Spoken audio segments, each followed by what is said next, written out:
तो आपका जो लास्ट फेज था आपके करियर का जो 1995 में जब मेरे ख्याल है रमीज राजा के अंडर एक एक एक एक एक you know the cricket board try to probably break free from that stigma, एक नई टीम बनी, थोड़ा सा एक फ्रेश स्टार्ट काइंड ऑफ, जिसमें जाहिर है आपका वो कम बैक भी था ऑफ सोर्ट्स। सो वो जो वक्त था जब पाकिस्तान की टीम एक बड़े नेगेटिव शैडो के अंदर खेल रही थी। जाहिर है एक हिस्ट्री जो आपका पहला दौर था 92 से पहले का, जाहिर है वो एक बहुत ही एक अलग माहौल में था, जैसे हमने बात की गोल्डन एरा।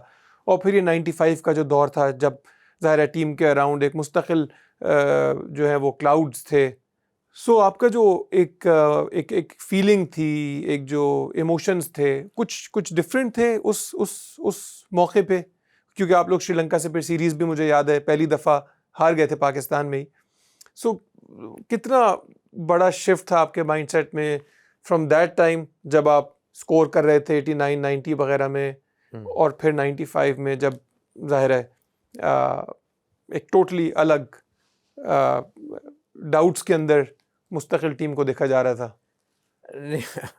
वो बड़ा अच्छा आपने एक पॉइंट रेस किया कि वो सीरीज जीत गए, लेकिन आपको ये नहीं पता वो कैसे जीत गए। वो कभी भी नहीं जीत सकते थे पाकिस्तान से, उनको जितवाया ही गया समझ लें, इसलिए कि हम पेशावर का टेस्ट मैच, पहला टेस्ट मैच जीत गए थे, सेकंड शायद फैसलाबाद में था, और वहाँ हाँ फैसलाबाद में था, अच्छी तरह मुझे याद है, और थर्ड सियालकोट में था। तो नेचुरली वसीम वकार के ऊपर ज़्यादा रिलाय कर रहे थे, और उन लोगों ने जिस दिन बल्कि मैंने तो कहा कि तीसरे चौथे दिन हम लोग कराची आ जाएंगे, टेस्ट मैच ये तो इजीली, अभी मुझे फिगर्स याद नहीं है कि फर्स्ट डे क्या हुआ था, टोटल क्या था, समरी क्या थी फर्स्ट सेकंड डे की, लेकिन मैंने कहा कि 3 साढ़े 3 दिन में ये मैच ख़त्म हो जाएगा, तो रात की फ़्लाइट से हम लोग आ जाएंगे वापस। इट वाज क्लियर कट के बिल्कुल उनका कोई चांस ही नहीं था।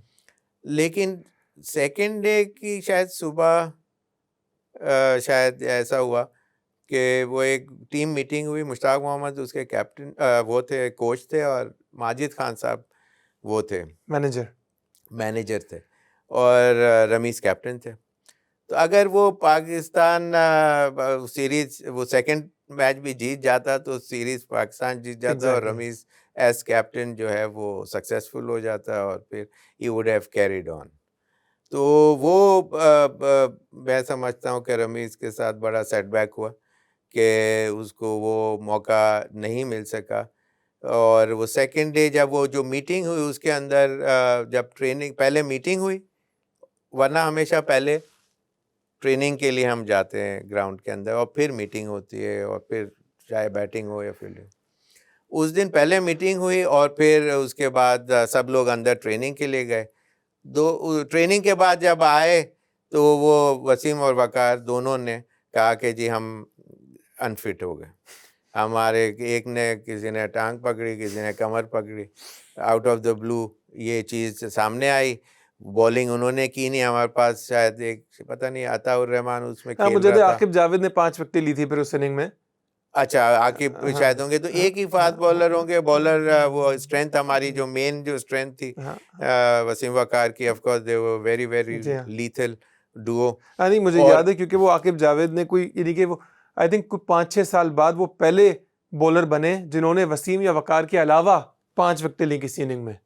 अच्छा अच्छा, हाँ बिल्कुल, अच्छा हो सकता है। तो वो मुझे एग्जैक्टली याद नहीं था, लेकिन वो फिर लोनसम रेंजर रह गए प्रॉब्ली, और फिर उनकी टीम ने कोई अच्छी परफॉर्मेंसेस दी, और फिर वो इवेंचुअली वो मैच हम कहाँ जीते हुए हार गए। और फिर थर्ड टेस्ट इसलिए ये दोनों नहीं खेले, बॉलिंग की कोई थे नहीं, ऑर्डिनरी बॉलर्स आए और उन्हें गेंद करी, और फिर थर्ड टेस्ट के अंदर अंडर प्रिपेयर्ड विकेट बनाई, जिसके अंदर जो मेरा लास्ट जो मैच हुआ लास्ट मेरा वही था। तो 15 for 5 पहले मैच में मैंने 58 कुछ किए थे शायद, उसमें मैं आउट हो गया था। तो लेकिन थर्ड टेस्ट मैच में अंडर प्रिपेयर्ड विकेट थी, तो थोड़ी बारिश हुई, तो वो एक गीला सा स्पॉट था। तो सेकेंड इनिंग के अंदर मैं वास के वो एक बॉल एकदम उसी गीले पैच पे गेंद पड़ा, और मैंने नॉर्मली रोका तो गेंद लॉप होके आया, तो वो मेरा बैट यूं ही था, तो यहीं से लग के easy dolly catch caught and bowled में हो गया था। तो हम लोग 15 for 5 हो गए थे, और उसके अंदर पूरी सीरीज में एक ही चेंज किया, और वो उसमें सिर्फ मुझे ही ड्रॉप किया गया अगली सीरीज के लिए। और इस तरह हालांकि 58 पहले किए थे, सेकंड इनिंग में भी पता नहीं, अभी याद नहीं, 20 30 28 पता नहीं कितने करे थे, नहीं करे याद भी नहीं मुझे अभी। लेकिन ये कि बस वो उसके बाद फिर मुझे ड्रॉप कर दिया गया। फिर वो मेरा लास्ट टेस्ट हो गया था। हालांकि फिर 2000 में मैं I was the highest scorer in Pakistan, highest average wise. 10 matches में मैंने जस्ट अंडर 1000 रन किए थे विद 5 सेंचुरीज, जिसके अंदर 3 150 की इनिंग्स थी।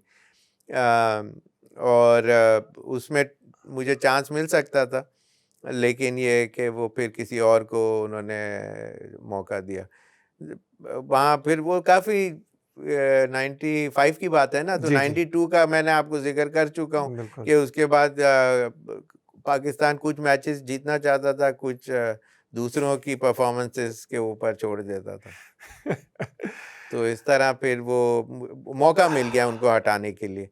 तो फिर उसके बाद एक-एक 2-2 मैचेस खेलने वाले बहुत से प्लेयर आए, और उनको फिर मौके दे के उनको आराम से हटाना आसान था।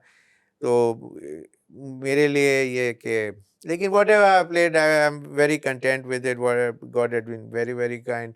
परफॉर्मेंस वाइज भी लोगों के सामने आज, इसलिए अल्लाह का करम है कि लोग ट्रैक रिकॉर्ड देखते हैं, परफॉर्मेंस वाइज फाउल प्ले कोई नहीं देखते इसके अंदर।